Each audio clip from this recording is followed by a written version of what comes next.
Hello everyone, you are welcome to Learn English Easily। आज हम करने जा रहे हैं MCQs of chapter number 5 of class 10th from the book Footprints Without Feet। The name of the chapter is also Footprints Without Feet। Footprints Without Feet जो है वो chapter number 5 है, जिसके नाम पर इस बुक का नाम फुटप्रिंट्स विदाउट फीट रखा गया है। स्टूडेंट्स, जैसा कि आप जानते हैं कि आपका first term exam MCQs based होगा, इसलिए इसकी प्रैक्टिस आपके लिए बड़ी इंपॉर्टेंट है। आइए चैप्टर नंबर 5 के कुछ एमसीक्यूज की यहाँ पर हम प्रैक्टिस कर लेते हैं। तो आइए शुरू करते हैं।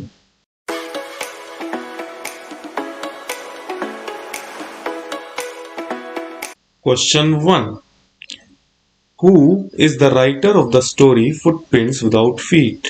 Footprints Without Feet कहानी के लेखक कौन है? A. H.G. Wells, B. Ruskin Bond, C. G.L. Fewens, D. James Herriot।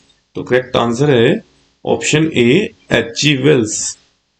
Question number 2, Who were following the muddy footprints? जो मलिन, गंदे या मिट्टी से भरे फुटप्रिंट्स होते हैं, पैरों के निशान, उनका कौन पीछा कर रहा होता है? ए. 2 गर्ल्स 2 लड़कियां, बी. 2 बॉयज 2 लड़के, सी. 2 जोकर्स 2 जोकर्स, या 2 विद्यार्थी। तो करेक्ट आंसर है यहाँ पर option B, 2 boys. Question number 3, Griffin discovered a medicine. Griffin जो साइंटिस्ट है, उसने एक दवाई की खोज की है। दैट कुड मेक, जो बना सकती थी, हिज बॉडी, उसकी शरीर को, ए विजिबल, बी स्मॉल, सी इनविजिबल, डी लार्ज। तो करेक्ट आंसर है सी इनविजिबल, जिसका अर्थ है अदृश्य, अर्थात गायब कर सकती थी, एक तरीके से आप कह सकते हैं। आगे बढ़ते हैं। Question number 4, after taking medicine, medicine लेने के बाद ग्रिफिन्स बॉडी, ग्रिफिन का जो शरीर था, बिकेम, बन गया, एज ट्रांसपेरेंट एज, ट्रांसपेरेंट मतलब पारदर्शी। किसकी तरीके से पारदर्शी बन गया, कैसा? A. A sheet of glass, glass की शीट की तरह, B. A sheet of ice, ice की शीट की तरह, C. A sheet of mirror, mirror की शीट की तरह, या फिर नन ऑफ द अबव, इनमें से कोई नहीं। तो करेक्ट आंसर है यहां पर option A, a sheet of glass. Question number 5, why was it a bad time to wander about in London without clothes? London में बिना कपड़ों के इस समय घूमना, वॉन्डर अबाउट का मतलब इधर उधर भटकना, इधर उधर घूमना, इस समय क्यों बुरा था? ए. क्योंकि it was a very hot, क्योंकि ये बहुत गर्म था उस समय। It was a rainy season, क्योंकि बारिश का मौसम था। C. It was a shameful act, क्योंकि बिना कपड़ों के घूमना एक शेमफुल एक्ट है, शर्मनाक कार्य है। D. It was bitterly cold, क्योंकि वहां बहुत जोरों से ज्यादा ठंड पड़ रही थी, इस वजह से।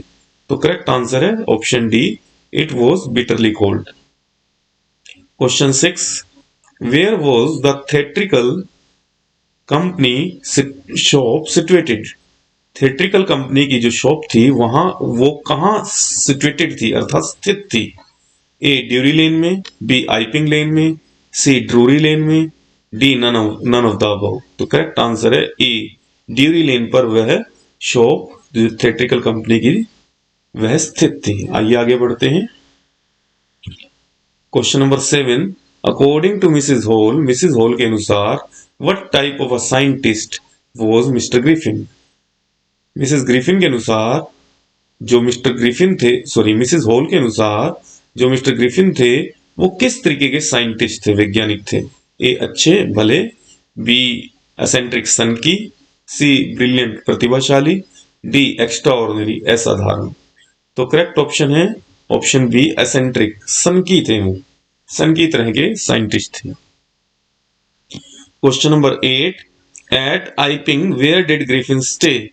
आइपिंग में ग्रिफिन कहाँ रुकता है? आइपिंग जो गांव है, विलेज है, वहां पर ग्रिफिन कहाँ रुकता है? एक होटल में, एक चर्च में, एक ग्रेवयार्ड अर्थात कब्रिस्तान में, या फिर एक इन अर्थात सराय या धर्मशाला में? तो करेक्ट आंसर है option D, in an in. Question number 9 देखते हैं। What did he do for revenge upon his landlord? वह कौन? मिस्टर ग्रिफिन, साइंटिस्ट, अपने लैंडलॉर्ड, अपने मकान मालिक से किस प्रकार रिवेंज अर्थात बदला लेता है, बदला लिया उसने? ए बर्न द हाउस, उसके घर को जला दिया। बी बर्न द लैंडलॉर्ड, उस मकान मालिक को जला दिया। सी बर्न हिज क्लोथ, उसके कपड़ों को जला दिया। नन ऑफ द अबव, इनमें से कुछ नहीं।